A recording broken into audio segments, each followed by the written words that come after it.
And away we go on this Tuesday morning. Hello, how are you? Welcome to the Chico Bormann Show here on the Big Play Sports Network. We come to you live Monday through Friday, 11 until 1, right here in our Big Play studios at gorgeous Burke Lakefront Airport, where the Toronto Blue Jays Air Canada jet is parked. It's really like normally, we see a team planes come in here, every so often, depending on if they fly in here or Hopkins. But the Air Canada jet, boom, it stands out. Like as soon as you turn the corner, it stands out. It's a beautiful looking piece of machinery. That beautiful sky blue hue, Chico. Hue. I like how you throw hue in there. Like color, yeah. I always thought hue was one of those, if I wanted to, like if I was trying to impress an artist, whether it be, whoever, like I'd say, I really like the hue in that painting. I did use the word hue in a song lyric recently that I wrote. Of course you did. Yeah, that makes total sense. Are you gonna? I think you should name a song entitled, or have a song entitled "Commence Forth." That and combobulated. Combobulated, yes. The Yeah. opposite of dis. That sounds like a hit. Have you heard the new hit single, Combobulated? To the Idiot Mobile. All right, 216-626-7901. That's a Seinfeld line. 216-626-7901. Obviously, Michael Bohm is here. We love having him here. We won't have him here after Wednesday for a little bit of a stretch. He's got some gigs on the calendar down south, so we'll enjoy him while he's here. Here he will have Fair or Foul coming up in a little bit. In the second hour, Chris Easterling, our buddy with the Akron Beacon Journal, covering the Browns. Browns with an off day today. Back at it tomorrow. Another open practice for the fans ahead of Friday's preseason game against Washington. Now, yesterday on the show, I was saying how, according to, I think it was Zach Jackson. I want to make sure I'm quoting the right person. I think Zach had said that towards the end of Greenbrier and then in the lead up to the Hall of Fame game, the offense, I mean, it wasn't bad, and Deshaun Watson wasn't bad, but it wasn't sizzling. It wasn't like, popping like we saw early mini camp and early in training camp. And, well, yesterday, even in the rain and the conditions, they he looked pretty good.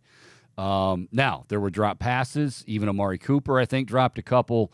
But I think the big news, and we'll talk more again coming up at noon with Chris, but boom, oh boy, the defensive line has been so revamped, right?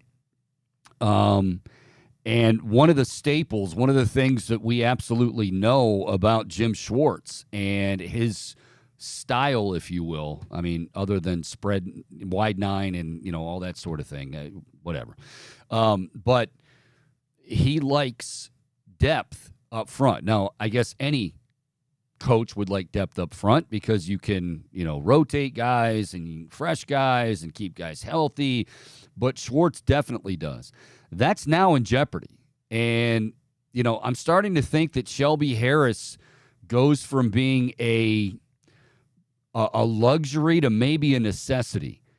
They still haven't agreed to a contract with him. They have reached out. They have shown interest, and you don't want to panic because obviously, he's got the leverage but they're saying now that Alex Wright and Isaiah Thomas might miss or will miss extended time. It's just a matter of will that time extend into the regular season. So that's not good, at least initially, but some walking wounded. Jerome Ford was dinged up yesterday. We'll get the latest on him. And, again, what to expect coming up in Friday's preseason game against Washington. Tonight, episode 1 of Hard Knocks. And I thought this was I heard, I think, I don't know who it was earlier talking about this. Like, what do you think the opening scene's going to be? And I heard somebody say, well, in like 4 of the episodes, it's always a sprinkler going off. And it is. Like, it's either the sprinkler going off, a light in an empty office that's on, but there's nobody inside that office, basically to say, like, they're working, right? But there's nobody there. The coach getting there, and Robert Saleh is a workout fanatic. And Robert Saleh is a guy, I remember this from his days in San Francisco. They would say, like, he would run the stairs before games, and, I mean, pretty much every day, but even before games, so will it be the sprinkler going off? Will it be the light on, but nobody's home in the office? Will it be Robert Saleh pulling into the facility with the time at the bottom, 3:48 a.m., before he gets ready to run the stairs? Aaron Rodgers. I mean, I think one of the reasons we're intrigued, we talked about this before when it was first announced, and because the Jets did not want to do it, and because the Jets, were kind of hinting like they're not going to get the access that they're looking for. But HBO and the NFL, they know what they're doing, right? Like, I mean, they've been doing this for so long that I've heard a lot of guys say, like, yeah, they're there, but after a while you don't. Like, they're professionals. This isn't just some hack crew coming in, learning on the job, or a college internship where they're trying to figure out, how should we best film this? It's the best of the best. But how much will the Jets limit access? Will we see a lot of Aaron Rodgers tonight? Will we see hardly any of Aaron Rodgers tonight and throughout the series? Because you'd love to know. I mean, he's a diva. There's no question about that. An extremely talented diva, but a diva nonetheless. He is one of those guys that, and I think Pat McAfee really has been the outlet. I mean, I don't know if he's on any other shows, but he doesn't go on many shows. Like, you don't see him on a lot of national interviews and things like that. But he's on with Pat McAfee every week. And you've heard him say things where it's like, God, it's kind of, he gives him that platform to just be Aaron Rodgers. Will we get a peek behind the curtain into kind of the lead up into what makes Aaron Rodgers tick? That's one that I'm really looking forward to. Or because that's the other thing. Aaron Rodgers, and like most divas, they act like they don't want the attention and they don't like the attention, but in the end, they really want the attention. They crave the attention. So how will this go down with Aaron Rodgers? I think it's going to be interesting. I think it's going to be a fun thing to keep our eye on. And Hard Knocks did drop a little teaser I saw last week of Aaron giving a very inspiring speech to his teammates. So, and I thought it was great. Like, it was cool, and it was very inspiring. It was leadership, him stepping up and kind of living up to that hype within the confines that you might not always see firsthand. So I am eager to watch tonight, Chico. Good reminder. I forgot. You're right. I forgot about that. And, that coupled with the, obviously the gesture, if you want to call it that. Here's some money. I don't know exactly how much or allocate, but let's go out. Let's win, get some more players. He seems to be rejuvenated, refreshed, and that's, look, I don't think that's as much Aaron Rodgers, and I'm not necessarily blaming him, and I'm not blaming the Packers, right? But there are times you need a change, and you got to get out. Like, you in management, you've kind of gone the distance. You're not going to see eye to eye, and it's best for both parties to just see you later. And I think that's the case with both Aaron Rodgers and Green Bay. Now, is Green Bay going to be? I don't know how Jordan Love's going to play. Certainly he's not going to be Aaron Rodgers, but will it be a different? Because he was, again, being a diva and being an unhappy diva, that's not a good combination. Don't you ever become an unhappy diva. Like on this gig, this trip you got coming up. Don't be an unhappy diva. So, but he was an unhappy diva, it's contagious. It's very contagious. And so if you're an unhappy diva, obviously I am, I'm always in a happy-go-lucky mood, boom. And so I always. And I'm never a diva. I'm never anything like, well, I'm a team guy. So if you came in as this is totally tongue-in-cheek, because you're the exact opposite of a diva. I am actually a diva. Well, maybe you But, are. but, Maybe we need a Hard Knocks Bohm, because I think we would see an entirely different Bohm, like on the tour bus and at these gigs, than we see here on Fair or Foul and the Chico Bormann Show. My singer and I, we argue like a married couple. It's actually hilarious. The other bandmates get a kick out of it.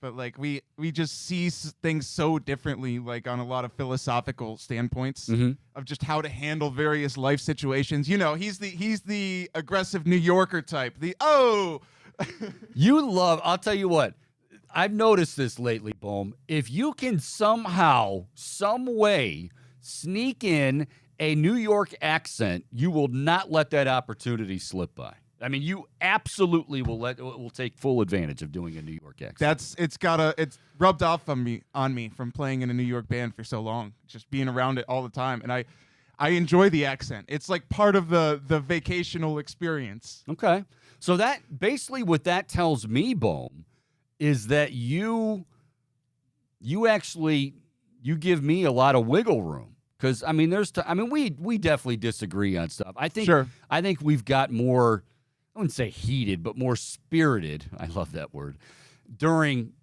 Buckeye season. Because if I say something, anything. By the way, speaking of the Buckeyes, can we go? Yeah, it's already out there. We're going to be doing a Buckeye wrap up show.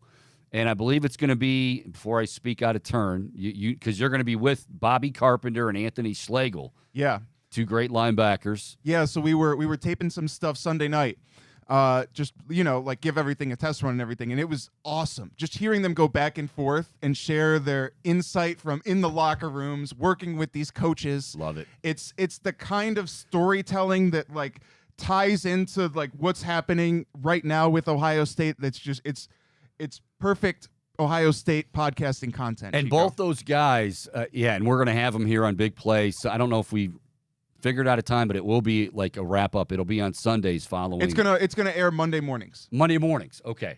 Before I see, that's why I don't say it. I leave that to you. So Monday mornings will be the Buckeye wrap up show. But Bobby Carpenter and Anthony Schlegel, not only do they have playing experience, they have on-air experience. So this is not going to be like, all buttoned up. I mean, You mentioned the Pat McAfee show, by the way. I don't know if you saw. Bobby's going to be on the McAfee show, making a weekly appearance. Buckeye connection. McAfee, whether he wants to admit it or not, loves him some Buckeyes. AJ Hawk. Yep. Bobby Carpenter. Teammates. That was one of my favorite areas of Ohio State linebackers growing up. That was. Like I said, if you Bobby, AJ Hawk, and Schlegel, one of the best. I'm biased because it was like peak Ohio State fanboy. You're gonna get era emotional here. Here you go. You're gonna start it was a great season. I remember like when Bobby suffered that injury, and you see him on the sidelines with the crutches. Game? Yeah. Oh yeah. Yep. Just some really memorable moments from that season. So it's awesome. I'm really excited to be working with them. And that really. I'm really excited. Shut up, Chico. I want to get this in. I'm really excited to be working.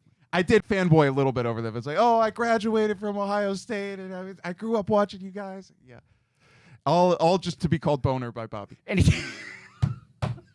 I didn't want to bring it up. I wanted to make sure that I could. So, Bohm texted me over the weekend, and you guys had the crossing the T's, dotting the I's, getting and the lowercase J's, and the lowercase J's, and all that good stuff taken care of for the show. Which again, we will air Monday mornings. It's a Buckeye wrap up show with Bobby Carpenter and Anthony Schlegel. And Bohm texted me over the weekend. He goes, "Carpenter just referred to me as Boner." He did it again too in the group chat. Yeah, and see, Bohm.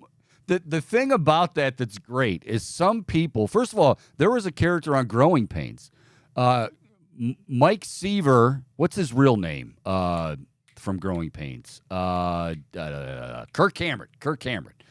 Kirk Cameron's buddy, I think his name was Richard Stabone, but they all called him Boner, including Mr.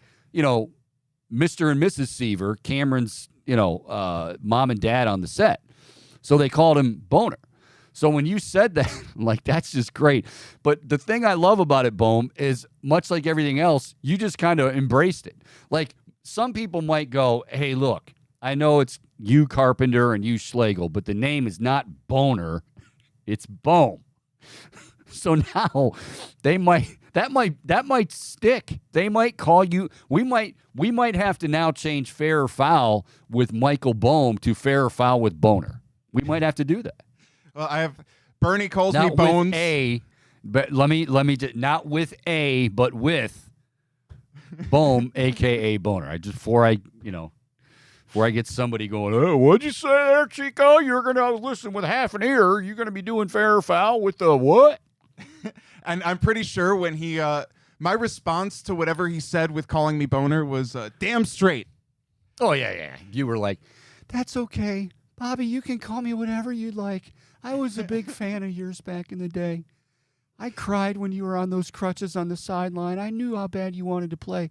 But it did allow James Laurinaitis, who's also one of my favorite players, and I also love, and I also think he's one of the I can just nobody fanboys. Well, maybe Nick Padone, close, but nobody fanboys quite like Bohm with the Ohio State Buckeyes. I mean, it's definitely a thing to behold, and I love doing wrap-up shows. I'm glad that they're going to be doing it. They're certainly as far as experience and so it's great. But I love Ohio State just like you do. I went there just like you did, long time ago, and I love Ohio State sports, football, basketball, obviously mainly, but football is just, it gets my, even today, and I'm still, I'm not happy with the NCAA. That was going to be a topic today, but I love it.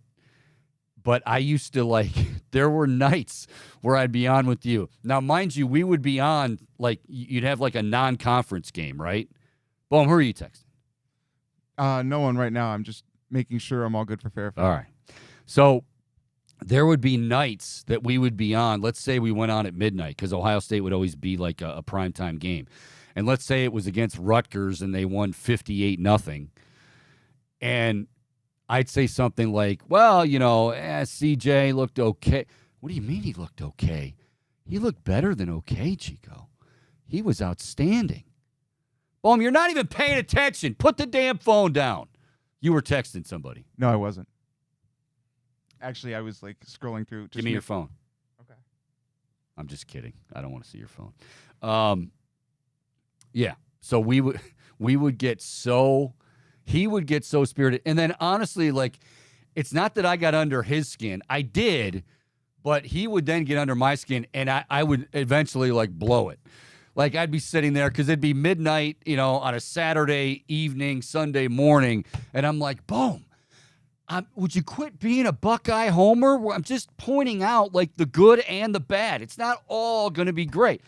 Well, I realize that, Chico, but if you don't think that Jackson Smith-Njigba is the greatest wide receiver that ever walked the planet, I don't know if I can do this anymore with you.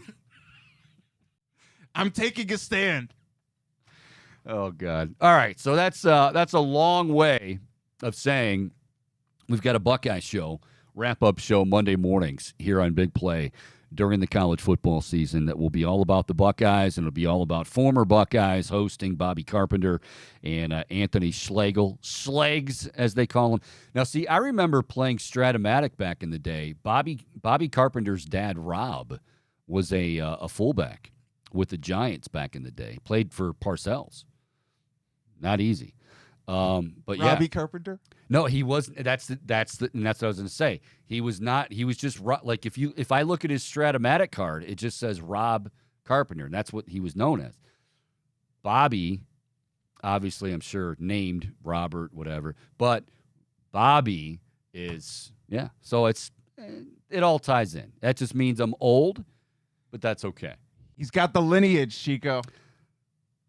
Yeah. It's in his blood, Bohm. What you could say is it's in his blood. All right.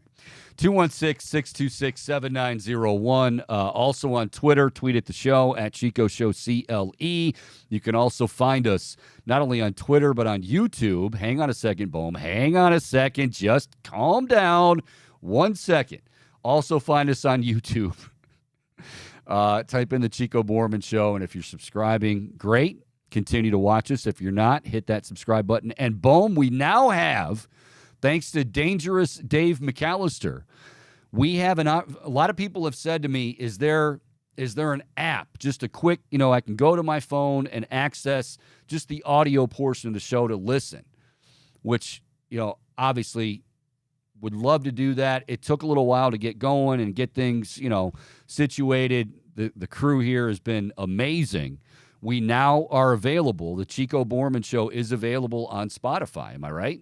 You are correct indeed, Chico. You can find the Chico Bormann Show in audio form on Spotify. So, that's really the best of both worlds, because now you don't get to see our ugly mugs, but you're fine, Bohm. You got the hair, you got the rock star looks. On how they say, like, the camera adds 20 pounds? The camera basically adds 20 inches of my forehead to my forehead. A little bit of inflammation on that forehead. Which is already, quite exposed because I'm follically challenged. And so, yeah, no, I love doing this, but those of you that are like, God, I really, it's tough. It's tough looking at that 8 head every day. Well, now you can listen on Spotify. Just listen and picture me looking like Brad Pitt if you want. Probably nobody does. But before you move on, Chico, I just wanted to, we got some comments on YouTube. While you mentioned YouTube. No, it's not this time. Okay. But I want to shout out PC Wolfie. He says, Chico, you rock.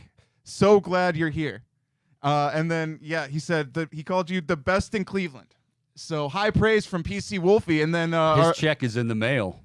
You beat me to it, Chico. I was just going to say that. But Ronald, also our buddy Ronald, chiming in. And he said you guys are awesome. So thank you, Ronald. That's immensely kind of you, and we appreciate it. Your check is in the mail as well. All kidding aside,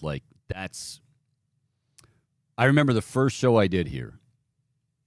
Not to go down this road because people really don't. They have lives but I didn't want to leave Cleveland. Things happen, and if that's what I have to do, and you gotta obviously eat.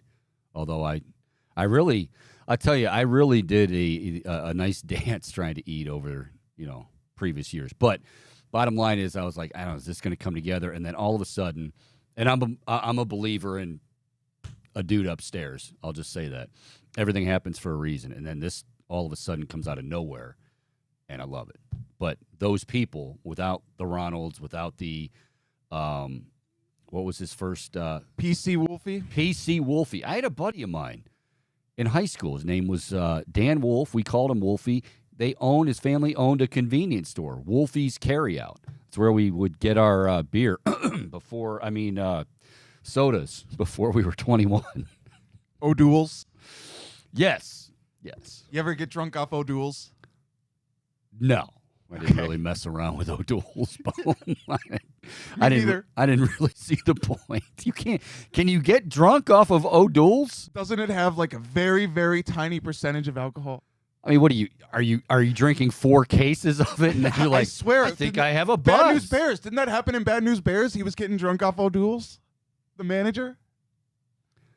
Oh my God. Has O'Doul's really been around that long? That's like the first time I heard of it was seeing that movie. I think that's why I distinctly remember it. Wow. Yeah, you're right. You're right. It has been around that long. But no, I never really understood that. Yeah. Because there are certain beer. Now, again, I haven't had a drink in a long, long time. Thank God. But there were certain beers that I definitely liked. I did like Sam Adams would come out with different lagers. My mouth's watering a little bit, but I took a pledge, damn it.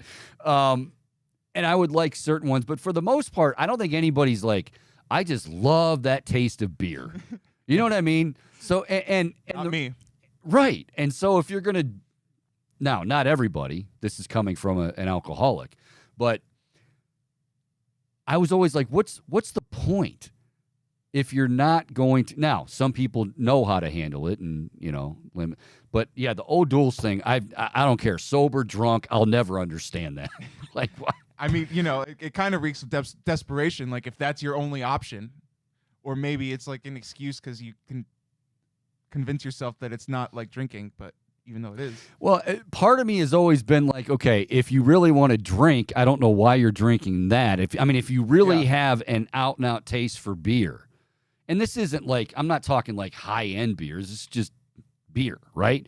So if you really have, okay, well, then that's probably something you might need to look at. I did. But the other thing with that is, what's the point? Like, if you're going to, don't you want to feel something? Do you want to look like at all your friends and be like, yeah, well, I drank 14 O'Douls last night and I was fine going home. Well, of course you were, because it doesn't have it. Well, I still had 14 of them. Like, I think I'd puke from being so bloated from all that beer. Yeah, that's wow. That is a lot. That is a lot. You're right. All right. That's a gross feeling. Yeah, that is a very, very gross feeling. All right, so Guardians back in action tonight. Lost another one last night. This is, I think now, and I said this yesterday, but it's been, they were heading toward that point where I think everybody realized this isn't going to happen this year. And then I think all they did was solidify it with the Savali move. And now, not only the Savali move, but people forget the Josh Bell trade, other than, some people saying they traded him for Gene Segura. No, they didn't.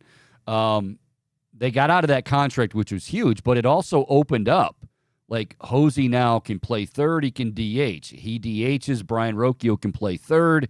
Didn't have a great day doing that on Sunday. But I guess my point is, okay, now you want to see the young guys. Well, the young guys are going to have, not everybody's just going to be Tanner Bybee going out there and like, oh, I'll play the kids. And those guys are going to be coming up on innings limits, pitch limits, and stuff like that. So I think now we're resigned to the fact they're 54 and 59. What is it, 5.5, I think, back? I think they're back in the Central behind Minnesota. This just in. The Central Division probably won't have a wild card representative. Like, I think they're all coming out of the AL East. Well, I shouldn't say that, because Houston or Texas will get in. But yeah, it's just this is where we're at. I think people, you wanted this, not necessarily you wanted it to happen this way because you wanted a better season. But now that you're here, now that you're in the dog days of August and not May when people were calling for trades. Now that you're in August, well, now you're going to get those young guys, and you're going to have probably not going to be a good month. I'm going to say that because the schedule's not favorable, and they've got some guys that are very green in that lineup. It's definitely sad to see this demise go down the way that it has, but it's not all doom and gloom because I feel great about Gavin Williams, Chico. 7 innings, 12 Ks, 1-hit baseball. Spectacular performance, and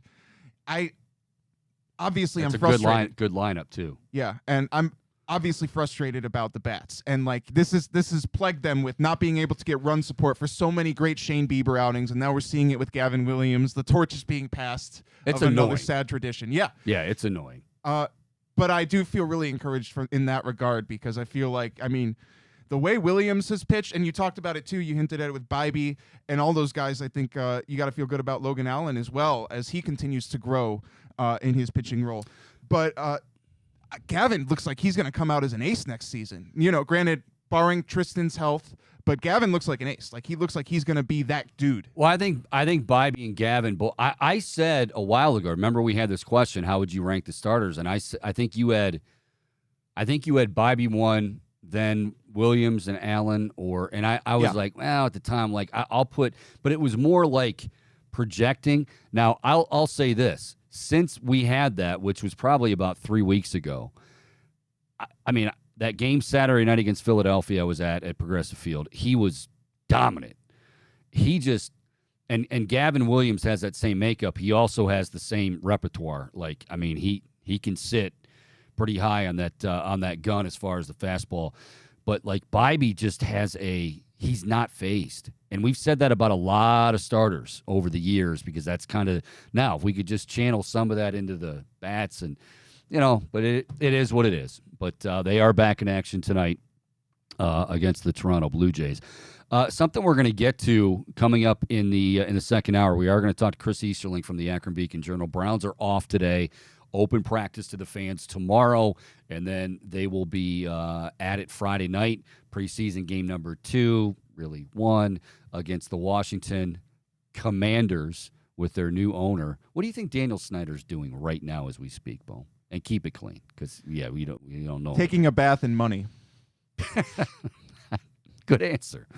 He might be doing that. It's probably laundered money. It's probably dirty money, but damn it, he's taking a bath in it. Yeah, you're exactly right about that. That's a good answer. But Browns and the Commanders Friday, you're going to see, I would think, some of Deshaun Watson. It's just a matter of how long. The usual suspects, Chubb, Myles Garrett, Amari Cooper, Joe Bitonio. Doubt we'll see those guys. Maybe. I mean, I never try to get in the head of Kevin Stefanski, but I wouldn't think those guys will play. But we'll find out afternoon with Chris Easterling when he joins us from the ABJ, I should say. One of the things we will get to, maybe it's a fair or foul question, and if it is, keep it, and we'll, I don't have to talk about it later. We can talk about it coming up after the break with fair or foul. But the Baltimore Orioles have done so many things right this season. Like really, really right. They screwed up royally with something. Is it a fair or foul question? That was unfair or foul. Okay, that's okay, and that's good. That's good. Good job out of you. That is a good job out of you because it should be in there. So we'll talk about that. I can't. I was looking at the clip. I'll just say this. I was watching the clip, and I thought I was watching the wrong clip, and that's all I'll say. We'll talk about it more and then some because we got a Tuesday edition of Fair or Foul with our buddy Boner, also known as Michael Bohm, also known as Mr. Bombastic. How many names do you have, for God's sake? You're like a boxer. You're like Apollo Creed in Rocky IV. Well, you got enough names, Apollo, or what? We could run down the list, starting with my first nickname back in 2nd grade when my camp counselor referred to me as Wheels. I'm not even going to – I know you're dying for me to ask you why. I dominated on the football field. See. Speedy receiver. He was dying for me. Like, please, Chico, I put it on a tee. Please ask why I was known as Wheels because I could really motor – in 2nd grade. Way to go, Booner. All right, we'll take a break. Chico Bormann Show, more to come, including Fair or Foul. Chris Easterling, Akron Beacon Journal, talking Browns at noon. It's all right here on the Big Play Sports Network.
Welcome back. Chico Bormann Show here on the Big Play Sports Network and, of course, streaming live. We do it every day, 11 to 1, Monday through Friday. Follow it on Twitter at Chico Show CLE. Also on YouTube and now on Spotify.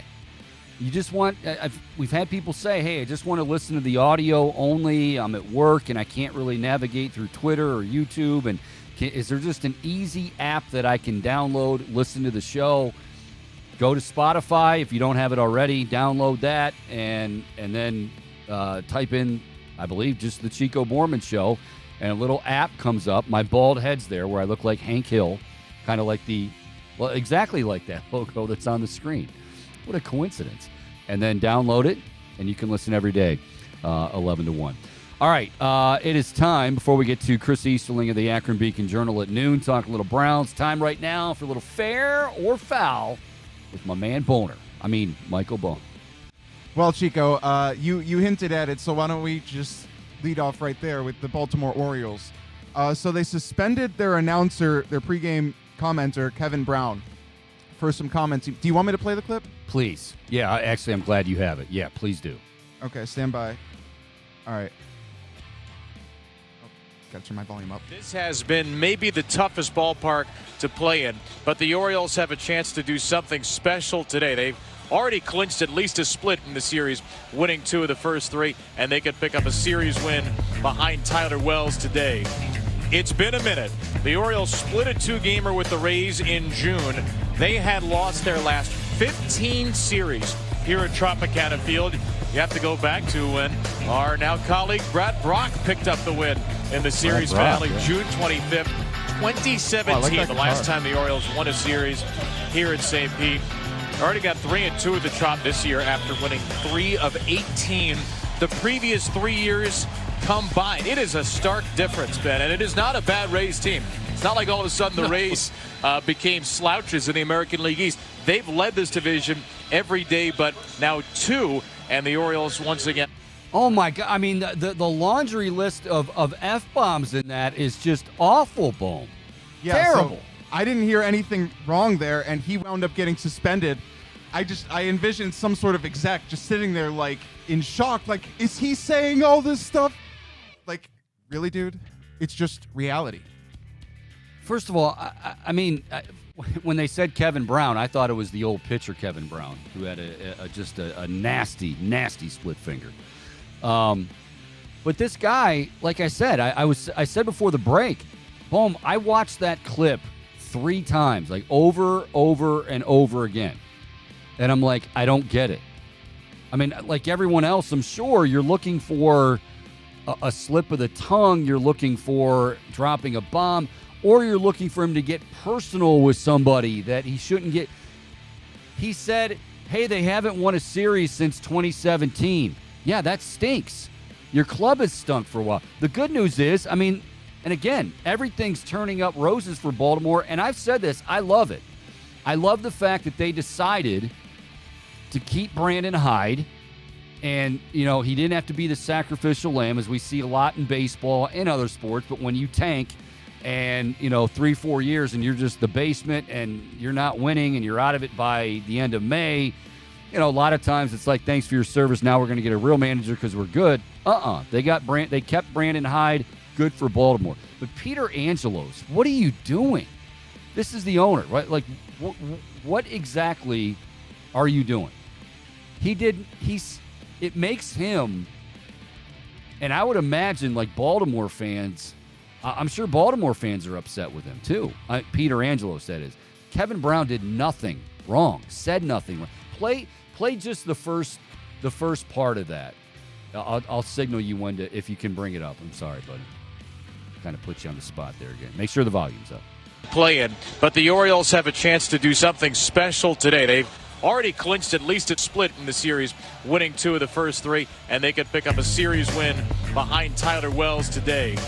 It's been a minute. The Orioles split a 2-gamer with the Rays in June. They had lost their last 15 series here at Tropicana Field. You have to go back to when our now colleague Brad Brock picked up the win in the series finale, June 25th. That's it. It's been a minute, and then he just said they've dropped 15 straight series at Tropicana Field. What did he say wrong?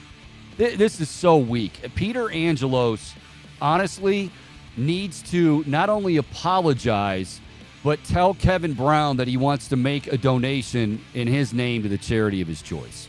Like, this is so egregious, it's not even funny. If you can't, it's just dumb. It's foul. It's beyond foul. It's egregious. There's fair, there's foul, and then there's egregiously foul. Boom.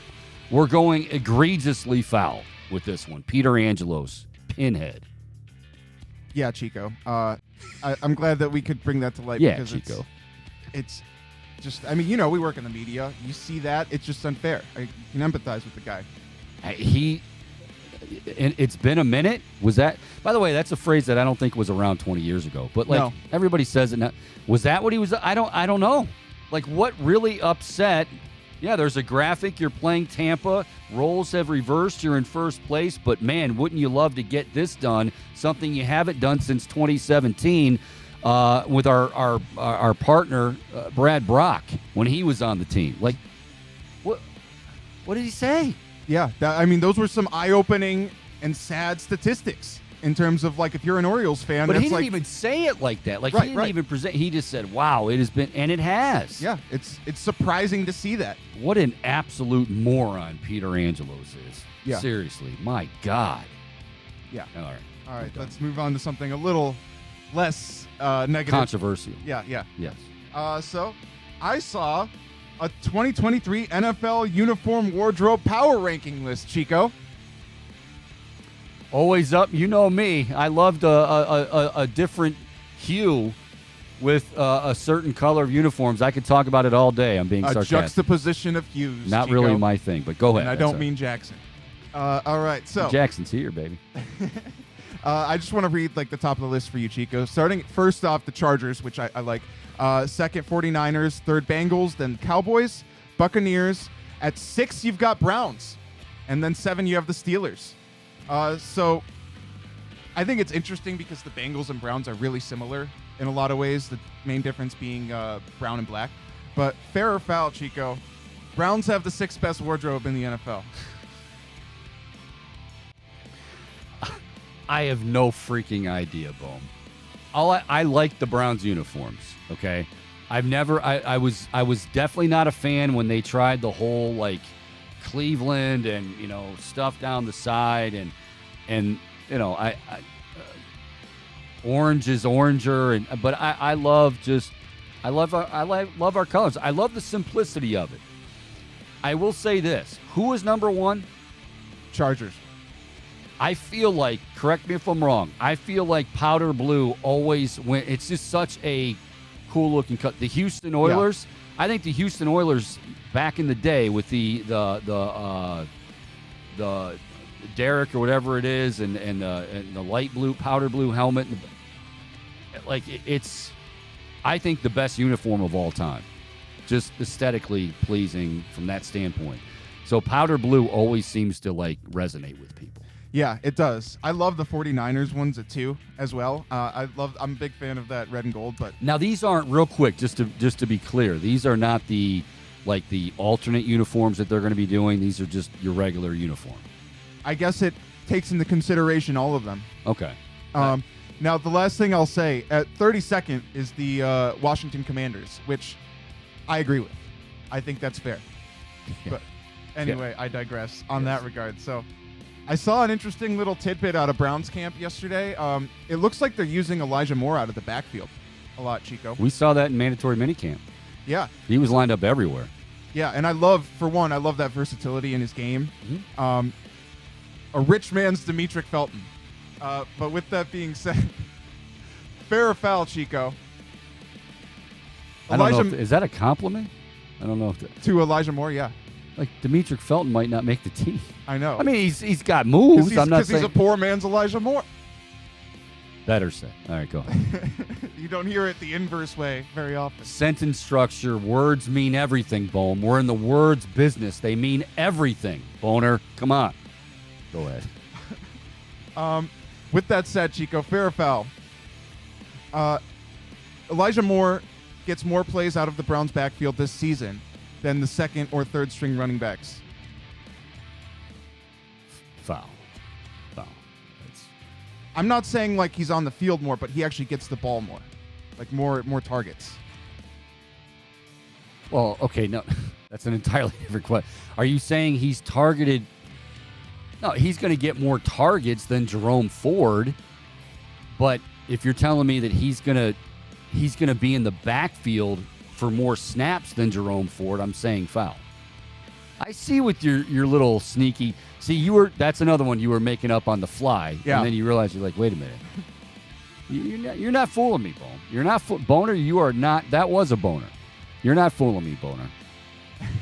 All right, Chico. Well then, why don't we digress on that topic then? Sure, let's do that and move on, because yesterday we were talking a lot about Tim Anderson and his brawl with Jose getting KO'd, and we're seeing all this stuff come out about, I guess, the internal discord that is currently occurring within the confines of Chicago White Sox. Courtesy of Keenan. What's his last name? Middlefield. There you go. Yeah. Or Middleton. Middleton, whatever. Something in the middle. But anyway. Middleton.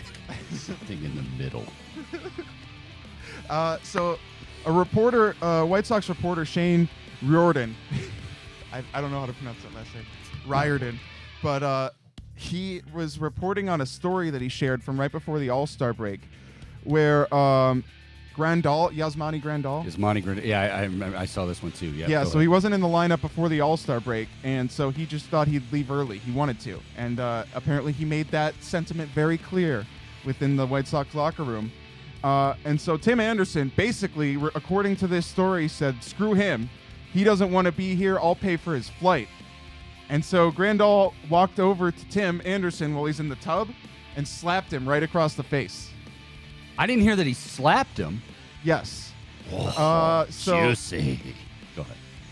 Is it fair or foul to be upset with how Tim Anderson handled this? Because I think that it can be an indication of, like, in a lot of ways, he wants to win. This is almost like a positive spin. No. They're both wrong.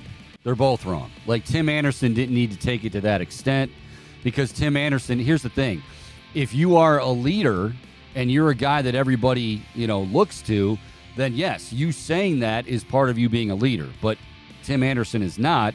He obviously demonstrated that on Saturday and just Bush League with a lot of the stuff he does. But that said, Yasmani Grandal, like, okay, you're not in the lineup. Maybe you're just going to hang. You don't just leave. Like, this. That actually speaks to what Keenan Middleton was saying, that, like, there's no rules. I'm sure there are rules in every other – we'll ask Booney tomorrow. I'm sure there are rules in every other clubhouse where it's like, hey, yeah, just because you're not in the lineup doesn't mean – like, what if your catcher gets hurt? Where's Yasmani? He's on a flight to Maui. Oh, that's right. I didn't put him in the starting lineup. I forgot. Yeah, he was going on vacation. Like, you don't get vacation days during the season, except during the All-Star break. Yeah, so they're both wrong. They're both idiots. Yeah, I mean, I kind of respect where Anderson's frustration is in that regard, but how he handled it, certainly not the best way. We're not gonna. We're not in the business right now of talking glowingly about Tim Anderson. Yeah. So with that said, I want to shift gears to college ball now, Chico. I want to. You know what? I want to go ahead. There's one that I really want to get to. Oh, we could do that. Yeah. Let's toss out the college ball question and get right back to another question that I wanted to ask you, yes. Chico. In regards to our friends at Tipico, who are boosting a bet related to Nick Chubb. Very well. So if you bet. So the bet is basically for Chubb to lead the league in rushing yards, and that's what's boosted. So you'd win more money betting on that than on Tipico than anywhere else that you can find that bet. I'll get the rest. Just phrase the question. Okay, fair or foul? Nick Chubb leads the league in rushing this season. Foul. And okay, I said the Browns 9.5 over/under win total. Fair. I love that one. I don't like this one. But before everybody gets up in arms and goes crazy, it's not indicative. It's not me saying that I don't think Nick Chubb is going to have a successful year. I just think that we know this is an organization that while they have obviously extended him, they're very cognizant of how many carries he gets and how much work he gets, and they want him fresh for the end of the year. So, again, when I say foul, Nick Chubb leading the league in rushing, I think he'll be in that conversation. And maybe more to the point, total yards out of the backfield, will he have more because Kareem Hunt won't be there? But I'm going to say foul because, again, if he's leading the league in yards, in rushing yards, it probably means he's up there in carries, and the latter I don't think is going to be true. So, again, if you want to get all over that bet on Tipico, certainly you should do that. Nick Chubb leading the league. Maybe you want to go opposite me, and that's fine too. Nick Chubb leading the league in rushing yards, currently boosted on the Tipico app. You win more, obviously, as we said, betting on the Tipico app. So if you don't have it downloaded, download it again right now or for the first time. Also, when you do that, go to the Tipico app, use the code word Chico150, CHICO 150. Bohm is laughing again. Chico 150 to get $150 of bets on us and a $30 dog pound future bet. The boost ends, much like the over-under on wins, the boost ends this Sunday. So get on it now, kids. Get on it now on Tuesday. Don't leave it for the weekend. Don't be last minute. It ends on Sunday again. Nick Chubb leading the league in rushing yards. Are you going yay on that? If you are, fine. If not, fine. Go to Tipico. It's boosted. Chico 150 is that code word. Got it, Bohm? Got it? I do indeed, and I'm inclined to agree.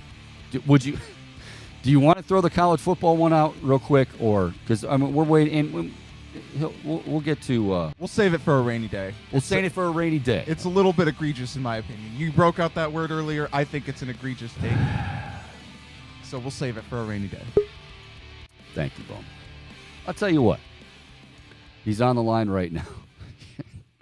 Well, you said, wait a minute, Bohm. Are you telling us that the question itself is egregious?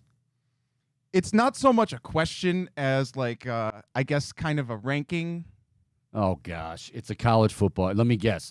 Now you went from NFL unis. You're going to say, fair or foul, Chico, that the Buckeyes don't have the number one ranked uniform. There was a wide receiver U ranking, and Ohio State wasn't number one. Oh boy, nothing gets you fired up like ranking wide receiver room. And I mean, I love Ohio State as much as you do. I do. But, man, you cannot take off those glasses to save your life. It's all right. It's why we love you. It's part of your what people say to be nice. It's part of your charm. So we'll leave it at that. All right. This guy's very charming. He's also very knowledgeable when it comes to talking about the Cleveland Browns, who are off today, back at it tomorrow in Berea. Open practice, by the way, for the fans. I believe that's a 2 p.m. start. And, of course, Friday, at home, the lone preseason home game against the Washington Commanders. Probably going to see some Deshaun Watson, we're thinking.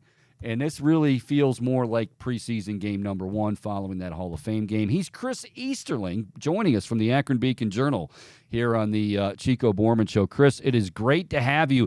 Kind of a whirlwind week or so between, the Hall of Fame game, the lead up for that, Joe Thomas and the, deserved honor for him, and then the speech and all of that. So have you been able to catch your breath since last week's events? Yeah, I have a little bit. The good thing is we had Nate Ulrich there. Love Nate. Actually sort of handling the enshrinement stuff. So I got a little bit of a break, a little bit more than some of my colleagues, but you throw in the week, and God, it was more than a week down in West Virginia, and on top of the Hall of Fame, on top of now, it feels like it's been a month. Let's just sum it up. It feels like training camp's been going for a month, and really, it's only yesterday was like the 11th practice. Well, that's actually that leads me right into my next question. So you're right. It does feel like that. And I'm wondering, do you think it's fair to say that the Browns, and not that the Hall of Fame game didn't mean anything by any stretch, we're not saying that, but do you think that now, does it have a feel that now, okay, this is actually preseason game number 1, and it's being treated as such as far as installation, as far as all of that stuff, getting ready for the upcoming season? Yeah, Kevin. In fact, Kevin said that down in the. He was asked one day down in West Virginia about handling the preseason, playing time and all of that, and he basically called the Hall of Fame game preseason game 0. And then so they are looking at this as the preseason has finally arrived, folks. We're finally here. Forget that thing you saw Thursday night in Canton. Please forget that thing you saw Thursday night in Canton. But yeah, I think like I heard you said before. I think we're going to see a little bit of Deshaun. I think we're going to see a little bit of some of the starters. I think Myles Garrett, Nick Chubb, Amari Cooper. I mean, you can go down the list and guess the guys that probably won't play. They're the guys that have been getting veteran days off throughout the course of the first couple of weeks of training camp. But, think of it like a lot like last year's Jacksonville game, and how they played that. If you remember, that's probably what you're going to see Friday night. We haven't heard that officially, but that I would say that's a pretty safe bet. From everything I've been able to gather, it sounds like the offense had a pretty good day yesterday, or specifically Deshaun Watson. There's drops. There's always going to be drops in camp. But it sounded to me like in the very beginning, because, even go back to mandatory minicamp when it seemed like on that Wednesday, I think it was, where Deshaun Watson was just firing darts. And then, not that he has played poorly, but again, you're going to have your ups and downs. How did practice go yesterday? And do you think that, just Deshaun really needing that the bullets flying for real? I know he had some of it last year, but do you think that leads to a couple series, a quarter? Like, what would be your gut feel for Friday in Deshaun Watson? My gut would probably be 2 or 3 series. I mean, again, I think it's all sort of contingent on how they play. Hey, if they go out and that first time they get the football, they put an 8 or 9 play drive together, go down and score, or at least get in the position to score. I think it could end his day on one drive. I mean, I think it's all kind of play by ear. I think they wanted to get him at least 8 or 9 plays, I would imagine, because again, I kind of go back to last year's Jacksonville game, and I think that's sort of the model Kevin's going to look at, with this week's game is 2 or 3 series, or one good sustained drive, just to get knock the rust off, get out there, go against real live competition, and then get them ready really for what I think is the most important 2 days in the preseason, which is next Monday and Tuesday in Philadelphia. Yeah, I was going to get to that. It does sound like that. Those are going to be even more so than the game itself with Philadelphia, but those next those 2 days of next week. Chris Easterling joining us from the Akron Beacon Journal. Follow him on Twitter at @CEasterlingABJ. Okay, so I think after we talk about what we think and suspect might happen with the offense, specifically Deshaun Watson, I feel like, Chris, that the next storyline becomes this D-line's pretty banged up. And, I was talking about this yesterday, and at the time I was talking about it, I had no idea the extent of, like, Alex Wright injuries and Isaiah Thomas, but other guys being banged up. This feels like they're kind of, for a defensive coordinator and Jim Schwartz, who and I guess every DC wants to be able to have depth and rotate guys, but especially Schwartz. It sounds like these could be extensive injuries. Start with Wright and Thomas. What's the latest on their injuries? What we know is that Wright was hurt in the game, and we think We think Thomas got hurt on Saturday after the game. Okay. But nothing official.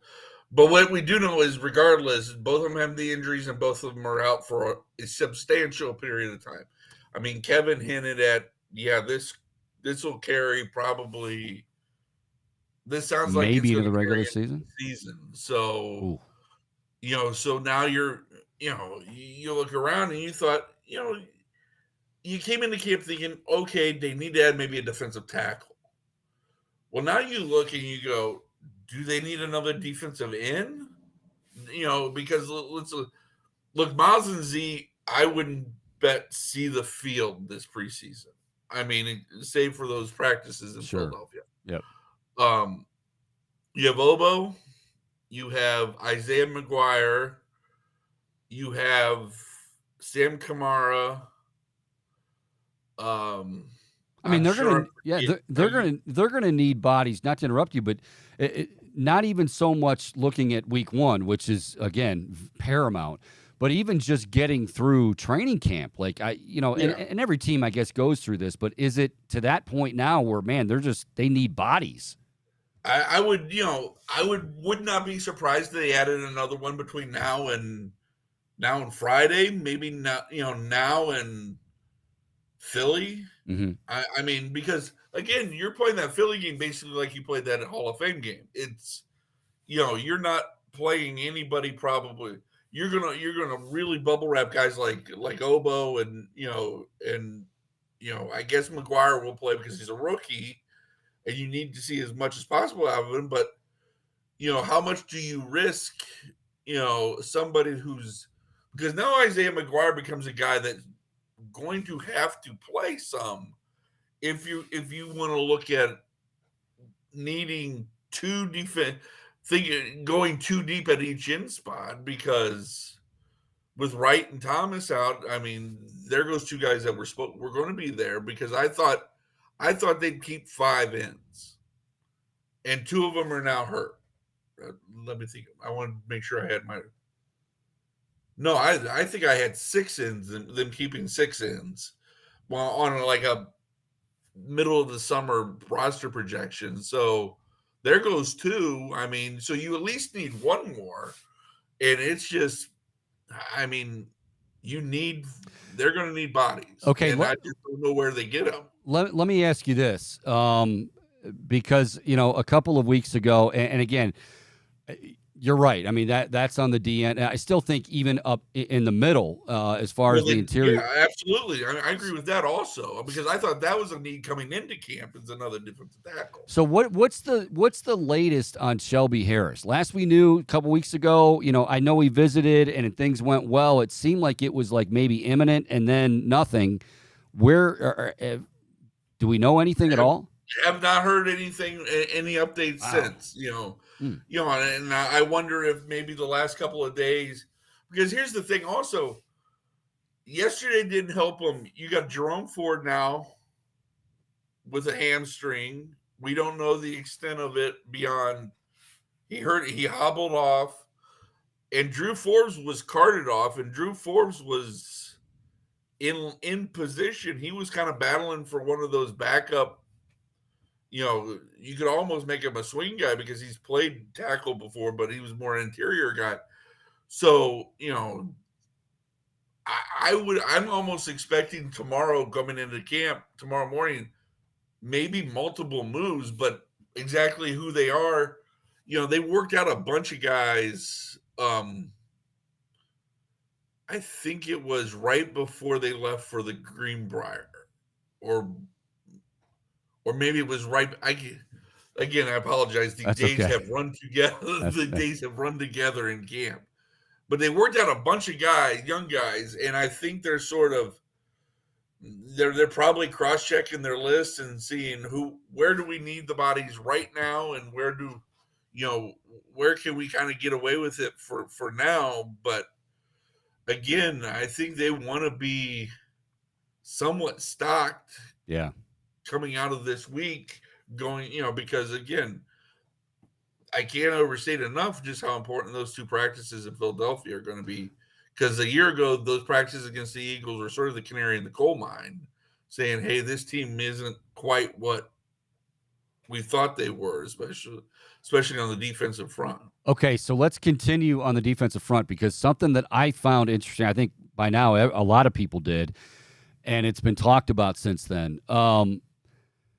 Jordan Elliott, and let me just preface this by saying I loved him a few years ago when he was selected out of Missouri. I think it was the 5th round. Heard a lot of great things about him. Like, that guy could end up being a steal. And then, it's been, he struggled his rookie year, but this year, he looks good in camp. And then last year, looks good in camp.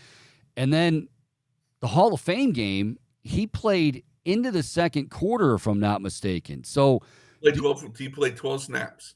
Do you take that into do you take that as we're not really sold on Jordan Elliott, so we want to get a longer look at him? He's in danger of maybe like being out, which also leaves another void up there. Like, what's Jordan Elliott's stat? I was just surprised that he played that long on Thursday.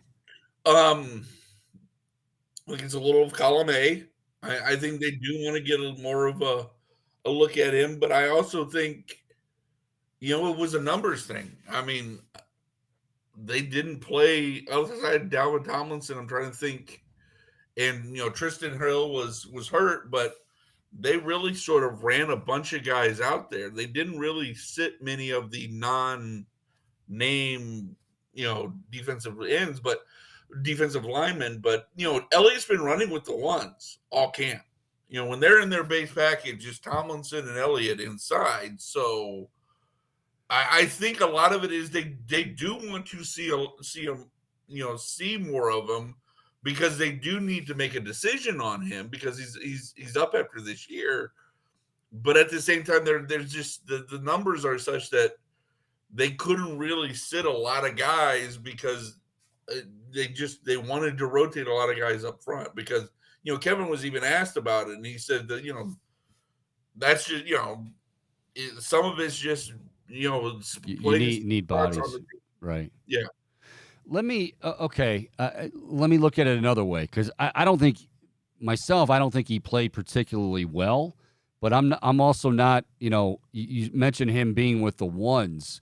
How has he looked at camp? Because I don't know. Thursday night just felt weird. And I thought that even when I was watching him playing in the second quarter, and then I started to hear more like, yeah, maybe there was something to that. So how has he looked in camp, Jordan Elliott? I mean, he's looked like Jordan Elliott. I'll be perfectly honest. I'll be honest. And this is maybe a little bit of frustration on how they format their practices. I don't feel like I've got a good feel on any of these defensive linemen, because they don't do anything. Every other practice is shells or or not even in pads. I'm not saying you have to do like Tomlin's doing with the Steelers and tackling to the ground and everything, but and I get that through the CBA and all of that, more load management and everything, but it's really been difficult for me, and maybe I'm just not in tuned enough to point out and see little nuances in defensive line play just by them playing patty cake with the offensive linemen, and when they're not in pads. But Miles looks quick, Z looks quick, and Jordan looks like Jordan Elliott right now. Now, he could go out on Friday and have a monster game. Who knows? But nothing has stood out to me, but I also don't want to, I don't want to say he's looked like Jordan Elliott. I'll just leave it at that. I'll just leave it at that for now. Now, again, he could prove me wrong on Monday and Tuesday. I'm like, oh my God, they found the next, insert great defensive. He found it. He finally came on in year 4, but right. but nothing yet. No, I mean, just again, it looks like another defensive lineman right now. Well, we'll have to see. Obviously, again, lot to be. You say a lot to be told on Friday night, but I think for guys like Jordan Elliott, I just found that very weird. And again, now after you've had some injuries and whatnot, and now you're kind of thin, and there's just a whole bunch of different scenarios running through my head. But that's why we bring you in, Chris Easterling from the Akron Beacon-Journal. Enjoy the rest of preseason. Obviously, game on Friday, the lone home preseason game for the Browns and their fans. And we'll talk to you again here coming up soon. Thank you, Chris. I appreciate your time, buddy. Hey, thanks for having me on, Chico. I always like it. All right, that is Chris Easterling with the Akron Beacon-Journal. Follow him on Twitter at CEasterlingABJ. We will step aside for a couple of minutes, recap some of what he had to say, and also I got to get to college football. This might be something that Bowman and I do disagree on. Matter of fact, I know it is. I just don't know to what extent and to how spirited the debate might be. It's the Chico Bormann Show, available on Spotify. Yes, you can get the audio version on Spotify, download the app, and you're all set to go. And we're going to tell you about a nice little gift, basically, from our buddies at Tipico when we come back as well. Chico Bormann Show, more to come right here on the Big Play Sports Network.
All righty, welcome back. Chico Bormann Show here on this Tuesday afternoon. Good to have you along. Overcast a little bit. Actually, you know what? Yesterday late afternoon, Bohm, as we're talking football, getting ready for the preseason game number 2/1 for the Browns Friday at home against Washington. You notice how, and even this morning, I was up pretty early. That's what old people do. And the air just felt like a cooler. Now, I know we still have some hot, humid days coming, and probably this week, maybe tomorrow. But there is nothing better than weather in the fall. Like sports months go, as far as sports months are concerned, to me, October is there is no match.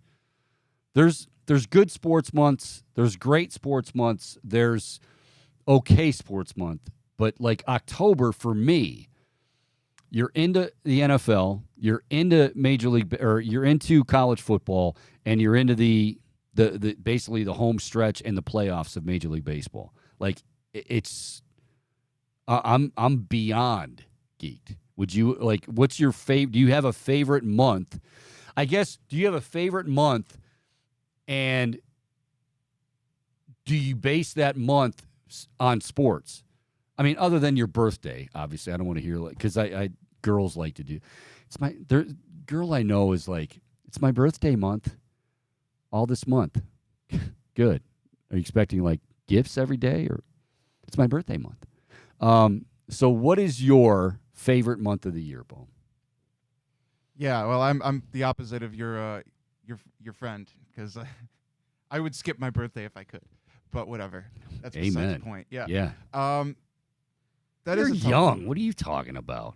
Well, 30. I mean, gee. I don't feel young. Well, you're really you really better get started on your life, Boom. Oh, you're telling me, Chico. Yeah. Ugh. Anyway, favorite month? Oh, man. See, that's a really hard question. I'm surprised you have to think about it, because, like, for me, it's a no-brainer. I always say, like, and now again, I'm basing mine on sports. Like, this is totally sports related, which also does because this is my job. I mean, I guess it also, like, you can say, but I love October. My birthday month. It is your birthday month? Yeah, I think I'll go with September, because the weather is still nicer and it's the start of football. So I think it's kind of a little bit of everything. That's fair. That's my birthday month, or birth month, or whatever that. You don't say. Yes, but we won't say, because, well, they're definitely not fun anymore. But, like, no, I just think from a sports standpoint, October is it has no peer. Postseason baseball. Football is like just getting into the swing of things. We're kind of getting into, like, you're pretty much done with, like, non-conference as far as college football, and you're into conference play, and then the NFL, you've played a month, and it's just it's phenomenal. And then the baseball playoffs. All right, real quick on football. Mentioned this during Fair or Foul. Let's mention it again, because it's big news. It allows you to make some cash, and not just cash, but extra cash, courtesy of our friends at Tipico. Again, last week, remember, we had the boosted bet of the Browns over-under as far as wins at 9.5. Now we've got the same over-under, or I shouldn't say over-under. It's Nick Chubb leading the NFL in rushing yards this season. If you say yay, fine. If you say nay, that's fine. But what has to happen is you have to do this on Tipico, and you will get more money, thus the boosted more money on the Tipico app. So make sure you go to the Tipico app, download it if you haven't already. Use the code word Chico150, CHICO150, to get $150 bets on us, plus a $30 dog pound future bet. Boost ends on Sunday. So you can, you can go ahead and take advantage of that. All right. Let me, real quick, just to recap some of what Chris was saying and we were talking about. I do think there's more to it with Jordan Elliott, but I could be wrong. Injuries do happen. Like, I don't want to blow this out of proportion and go, oh, my God, because every team's going through this with injuries and whatnot. But I think it's especially noteworthy for this team, because this is I would say that's the position group that we're most focused on as far, and the Browns, Andrew Berry, were most focused on heading into this season and with the offseason. Now, again, yeah, you upgraded the wide receiver room, and yeah, you've added some, secondary pieces, and guys are gone, new faces there. But, like, I think everybody was, okay, not only is what Jim Schwartz going to be able to do with this defense, but what particularly is he going to be able to do with that defensive front and the additions, whether it be Dalvin Tomlinson and Ika, the draft choice, and Perrion Winfrey is now gone, though. You've got Jordan Elliott, who I don't know how that's all going to play out, but now Alex Wright and Isaiah Thomas, and I'm not necessarily talking interior or on the outside, just is that going to be an issue? And for Kevin Stefanski, I thought it was pretty telling when he said it could bleed into the regular season. Normally those things are hush-hush, or at least, we'll dance around a little bit. So leads me to believe that Alex Wright and Isaiah Thomas, those could be something significant. So, we'll wait and see on that. Obviously, we'll see how everything plays out Friday, but I do think we'll see Deshaun Watson 2-3 series. And I agree with Chris that if he puts together one where it's a 9-10 play drive, they finish it off, they get a touchdown or a field goal, that would be nice, Cade York. I think that could suffice maybe. Who knows? But we'll see coming up on Friday. All right, boom. This is the topic that, I feel like you are not as, I don't know if upset's the right, concerned about the state of college football like I am. Okay, they're still going to play football, and they're still going to, we're still going to have the Big Ten. We're still going to have Ohio State, Michigan. But if there is ever a time, and I know we've been crying about this for a long time. And no, I'm not talking about a playoff system. That's that too. That's nice. But in my opinion, if there was ever a time that college athletics, i.e. college football, because it's the big cash grab, if there's ever a time that there's one voice needed and somebody to just lead the whole thing, and it's now. This is getting so ridiculous and out of hand. The Pac-12 is down to 4 teams. What do they do? I'm not going to sit here and tell you I know what the answer is, because it is, there's a lot in play here from a logistic standpoint as far as the demographics. There was a day a long, long time ago in a galaxy far, far away that, geography, you could say, okay, who's the Pac-12? Oh, I know that's, Pacific Coast, and that Pac-12, that's going to be, California, that's going to be Oregon. It's going to be, no, now it's, now it's only down to 4 teams. Well, the Big Ten. Oh, the Big Ten, Midwest, and along with Oregon and Washington, and now the ACC is reaching out to Stanford, and I forget who else is on that. Who now? What does ACC stand for? Atlantic Coast Conference. Oh, that's right. Exactly. See what I'm saying? See, now this is my point. You're like, no, this is great, Chico. It's more, and the Big Ten's going to be greater than yeah, that's cool. I want that to be like a side dish, a side story, but they got to get, this is getting out of hand. There's 18 teams now in the Big Ten, and we can't just look at it as, well, then the more the Big Ten gets, the better they reign supreme. I care about it and I don't care about it.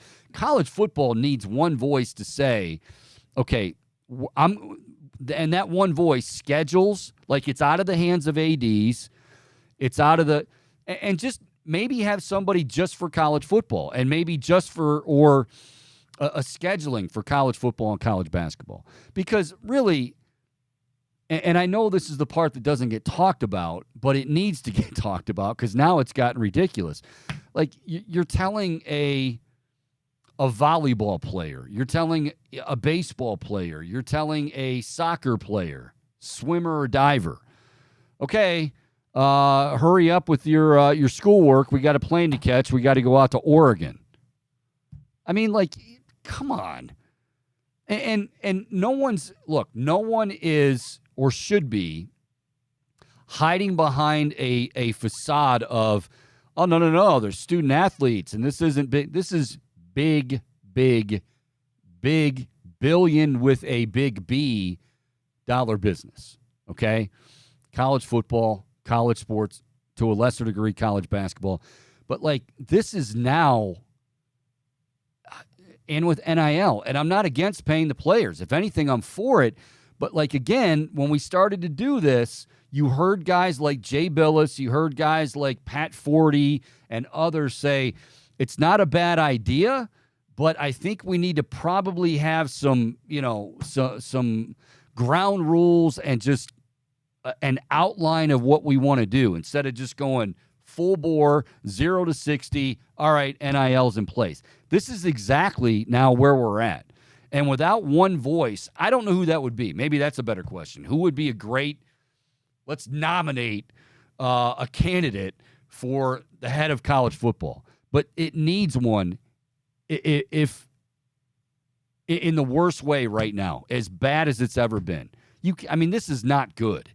And it's ridiculous to see 4 schools left in the Pac-12. Like, what happens with that conference? What are they? What are they doing? Why would any other school want them? Larry Scott, by the way, who's the commissioner of the Big Ten, of the Pac-12, he's no longer. Do you know that of all the conference commissioners, the one that made the most money, I thought for sure this would be either Greg Sankey in the SEC or the Big Ten. Larry Scott, who has gone out of his way to, like, anything he could do wrong, he has done wrong. He made the most in a season as commissioner of the Pac-12, $4.1 million. He's since had a buyout and get out of here, and now his conference is down to 4, or his used to be conference down to 4. This is ridiculous. Yeah, and I'm sure that a lot of these former Pac-12 teams were kind of frustrated with the commish of their conference. But that being said, it almost feels in some ways like the monopolization of college football. Like we're seeing right now what just appears to be the Big Ten and SEC and everyone else. And I think that certainly as an Ohio State fan, I can find reasons to feel excited about like how this could benefit Ohio State. But I do agree with the logistics being extremely complex, a lot more wear and tear on these student athletes. And also, I think that it's... I'm almost to the point where I don't even want to call them student athletes, honestly. Like I mean, they are technically pro now if they're getting paid, right? Yeah, and the way now again in some sports, but none of these. Okay, they are student athletes, but I don't want any of the ADs. Like I don't want to hear ADs say, hey, we're always, our student athletes are always our top priority. A, they're not your top priority. B, they're really not student athletes. Your top priority is money. Now, I'm not oblivious to that. I'm not naive to it. But even as a fan, like, how good is it for your sport if, like, you say, hey, can you name the teams in the ACC, the Big 12? Nobody knows where anybody's at anymore. And it's just, I don't know. It needs an authority figure. It needs one voice, period. The times, they are a-changing. And whether it's for the better, I think remains to be seen. But I'm curious, like, what was going on in the minds of some of these former Pac-12 programs. Like, if they were more inclined to get out just because they were so fed up with how things were being handled out there. Like, maybe they were just sick of it and they had the opportunity. Yeah, I'm sure that was part of it, especially if you're, the reality, especially if you're a USC and you've just brought in, Lincoln Riley or you're, UCLA. Yeah, you're basically saying to yourself, hey, we've got to, but like, yeah, go back to Larry Scott. Like, I have no idea when the Big 12 calls, when all the and this has been coming for a while. It's not like we woke up one day and we're like, wait a minute. There's talk of this has been talked about for years and years and years. And the television, it's all about the television contract. And again, not oblivious to that. But I think we at least need to say okay, this will be this conference, and the scheduling will go here. Like, you don't get, because now you're making so many schools irrelevant, and I know most of them are irrelevant, Chico, because it's the same teams, but you can't go this route with it. Now it's just like, we don't give a damn. Yeah, and to your point, I think things have really started to snowball in terms of these teams just like bailing out of their conferences.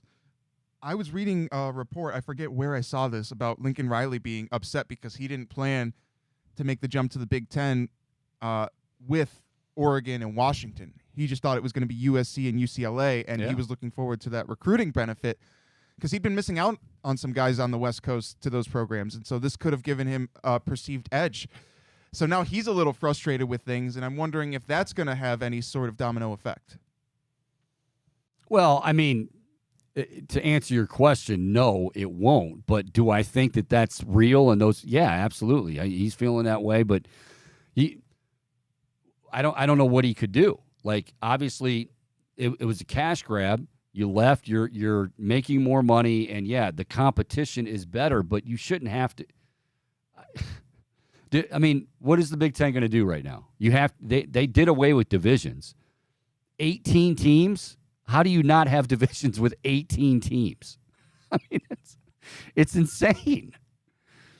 Yeah, just the whole schedule making process feels like it's going to be a mess. Like, wouldn't you? And I know, because somebody out there is going, wait, Chico, if anybody loves to rail on commissioners, it's you, and I do. Like, I don't like Roger Goodell. Two of the guys I can't stand the most, Roger Goodell and Rob Manfred. Now, Roger Goodell, at least give him credit for making his product and the owner's babies as profitable as can be. The hypocrisy with the player safety and all of that crap it gets on my nerves, and the discipline and all that stuff. As far as Manfred, I think the guy's altogether clueless. That's just my opinion. Having said that, like, imagine a commissioner says, okay, this is the schedule to start the year. This is the schedule for, like, the ADs don't. What if the ADs didn't schedule? And I know it sounds ridiculous because it's always been done that way, but okay, if you're a big-time school, you're going to continue. What is in it for a team or a program like Ohio State, others, especially in the playoffs with the expanded playoff, to actually schedule a non-conference, a real? You can say, like, well, we want to get ready, and you do, but if I'm a coach, I'm like, well, no, I guess I'd rather, I don't want to lose a game. Now, you still have a chance. You still, because of the expanded playoff, you still have a chance to get in, but what's the incentive now? What is the incentive to schedule a tough non-conference opponent? I don't put it this way. I'm sure there is some incentive, but that incentive is far outweighed by the disadvantages of that. And it, like, that to me, I don't know. I don't even know if you could. I don't know what that was, Boom. We got sound effects and everything in here. I don't know if you could do it that way, but, like, you know how it would be like the Kansas City Chiefs. This is a poor analogy, but I'm going to use it anyway. It would be like the Kansas City Chiefs saying, all right, well, hey, we just won the Super Bowl. Obviously we got to play our division, and we got to play but as far as our we're going to pick and choose. We'll play, throw Arizona on there, throw, let's see, Arizona, throw Green Bay on there. They're going to transition year without. Yeah, let's do that. No, that's not how it goes. Right out of the gate, you're playing the Cincinnati Bengals. I know there's more teams and there's more. I get all of that, but I'm just throwing stuff out there. But the one thing I do know is, college athletics is out of control. And I'm not just talking about, athletes and not getting paid or getting paid. It's just there is no rhyme or reason to anything that's going on right now. You wake up every day. What happened today? Oregon and Washington are gone, and now the ACC is looking to get Stanford. And, like, what? Wait, what?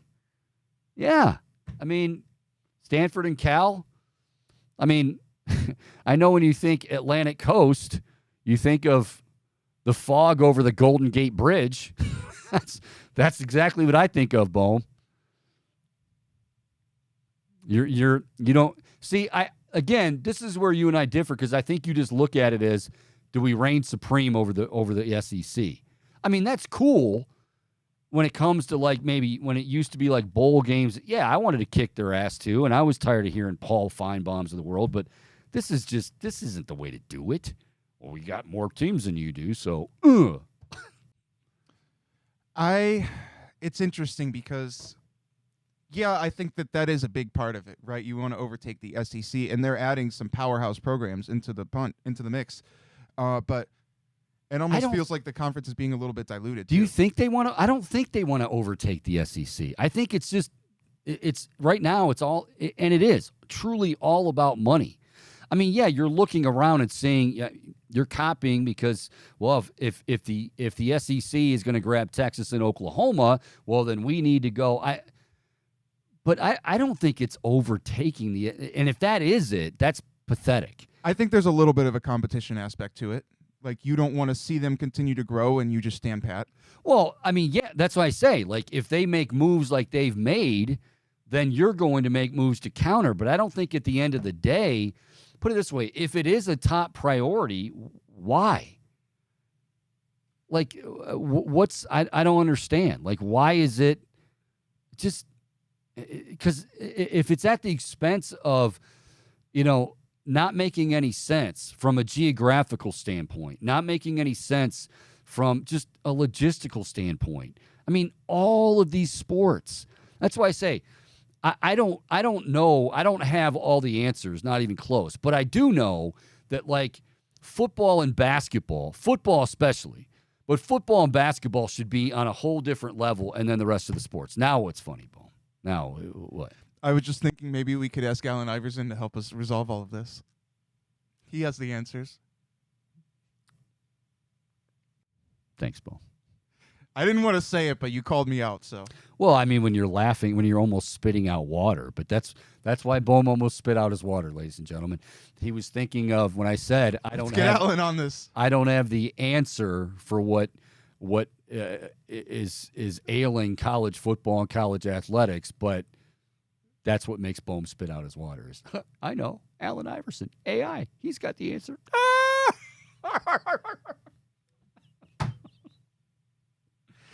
Oh, actually, you know what? I needed that, Bohm, because it does.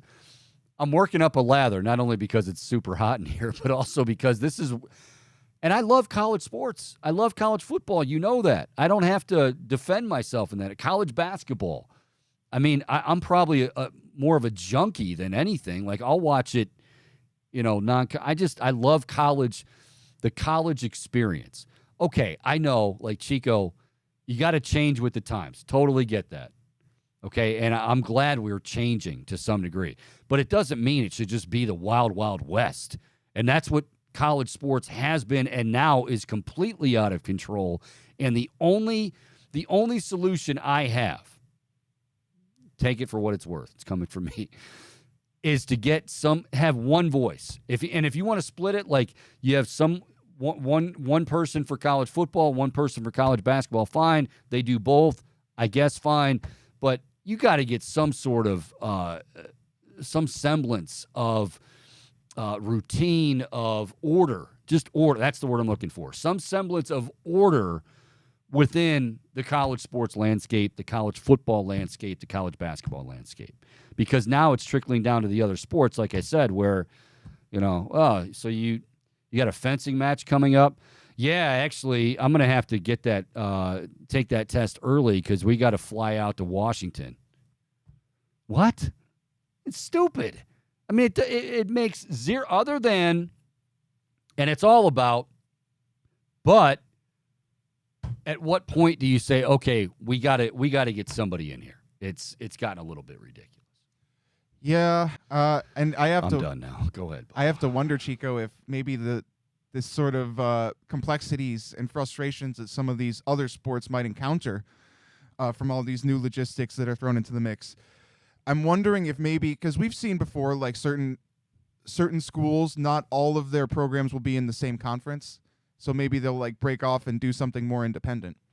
And that's okay. That's exactly what I'm getting at. Like for football, if you want to have these I still think it's ridiculous, but if you want to have these 18 teams and they should be going into divisions again after just getting rid of divisions, but that's fine. Like I'm willing to say, okay, it's chaos, but at least I can see it making sense, both SENSE and CENTS sense in football, and to a lesser degree, but still, quite big in basketball. But you can't. The rest of it's just it's stupid. And again, I don't care what you do with college football or college basketball. You've got to have one voice. I don't, and we're going to disagree. I'm gonna be on the air. Everybody's going to be on the air at times, going, what was he or she thinking with, in regards to making this rule with college football and to make this rule with the NIL and to make this rule as far as scheduling? But it has gotten to be so lopsided, and now it's to the point. I always say, like, if you can't find your product, like, we've got a great thing here. We got a great product in college football. Awesome. So where are you going to watch your team this weekend? I don't know. You mean like the bar? No. Just where are you going to watch it? I don't know. Are they on Apple Plus? Are they on the Court TV? Are they on Lifetime? Like, that's what we're getting to. I mean, the Pac-12 is streaming, for God's sake, which they don't even have a need for that because you only have 4 teams now. And you're playing at 2 a.m. Yeah. I mean, I don't know. Well, I reached out again to our buddy Yogi Roth with the Pac-12 Network. He's actually at UCLA camp. Oh, I should say he's on a plane right now heading to UCLA's camp. He's going to be there tomorrow morning while we're on the air. Hopefully, maybe be able to track him down for Thursday or Friday. Maybe. Because, again, if you're affiliated with the Pac-12 or what used to be the artist formerly known as the Pac-12, and you work for their network, you're busy. And he told me as much. He's like, dude, I'd love to come on and talk, but there's just my head's spinning right now. They don't even know what's going on. Nobody knows what's going on. And like, yeah, if you're one of the schools, and these commissioners, you can't trust them to do the right thing. You can't trust them to do, I guess, I shouldn't say it that way. You can't trust these commissioners to do what's best for all of the teams. The first thing they're looking at is and when I say I'm not saying THEIR. I'm talking like as far as the group. I'm talking about their own bottom line. How do I profit from this? And then, is it good for but then don't forget now, as an AD, you've got to be sure to mention student athletes. Yeah, because I have really? Yeah, they're going to class just like you're going to class. And no, they're not. And I'm not blaming the kids. And it's big business. But my God, would it hurt to get a few rules, a few people on the same page? I don't think so. I don't think I'm asking too much. All right, Bohm. So in closing then, I'm tasking you, Bohm, or Boner, as Bobby Carpenter. Was it Carpenter or Slagle that called you Boner? It was Carpenter. Carpenter. All right. So it's you, Boner. Who are you appointing to lead, be the one voice, the one ruler? And it can be funny. I mean, you're laughing, so of course, Arthur Matrano. Who would you want to be the head of college football? Artie Moreno. No, Gus Johnson. That was the first one that came to mind. That wouldn't actually be my answer. I love Gus Johnson, but no.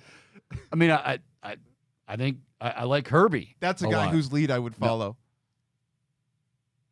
I think it has to be like a former coach, someone that's respected, maybe out of the game right now, who can clearly, I guess, illustrate that things are. Urban Meyer? No, maybe not. Not Urban. Certainly not Coach O.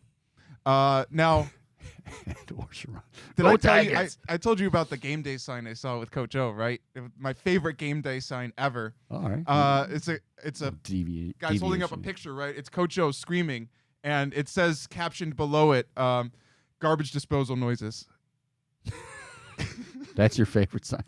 That is pretty good though. Yeah, Coach O. I was dying when I saw it. I like now. There's videos of him going up to because we didn't know, and of course when Joey Burrow and those guys were winning and all was great in Baton Rouge, like we had no idea that Orgeron was kind of the ladies' man, or at least fancied himself as ladies. So now there's like videos of like Eddie O going up to like a group of ladies, like almost like they're just sitting outside like having lunch, and there's like Eddie O like, "Hey, how's it going? Go Tigers!" You know, it's just like, hello, Ed. Hello, Big O. Yeah, that's what they call me. All right. Anyway, so do you have former coach? We're on. How about I was going to say Musburger, but he's got to be impartial. He loves the Buckeye. How about the Buckeye? You got to love the Buckeye. Coop's John Cooper. You know what? He's a little too old. You know what? The Senator, Jim Tressel. Give me Jim Tressel. That's a voice I'd follow.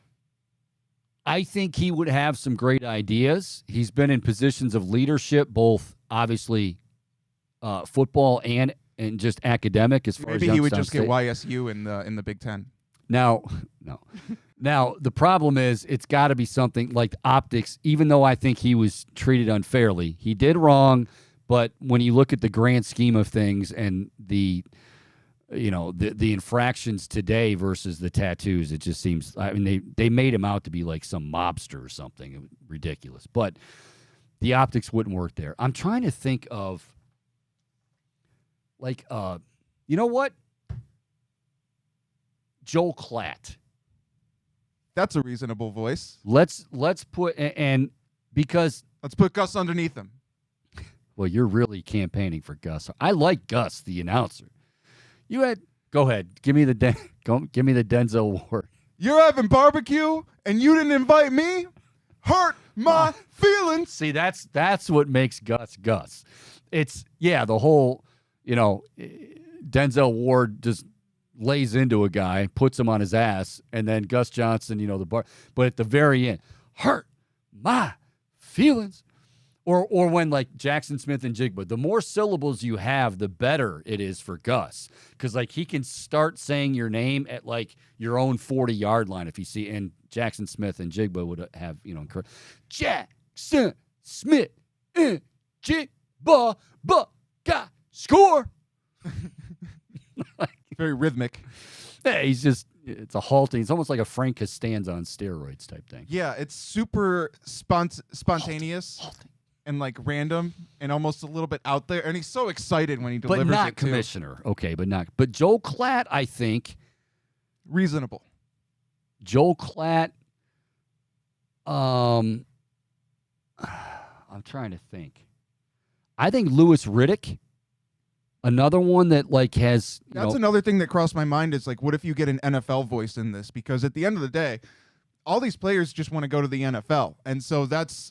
If you're getting someone who's established and esteemed from the league, athletes out there.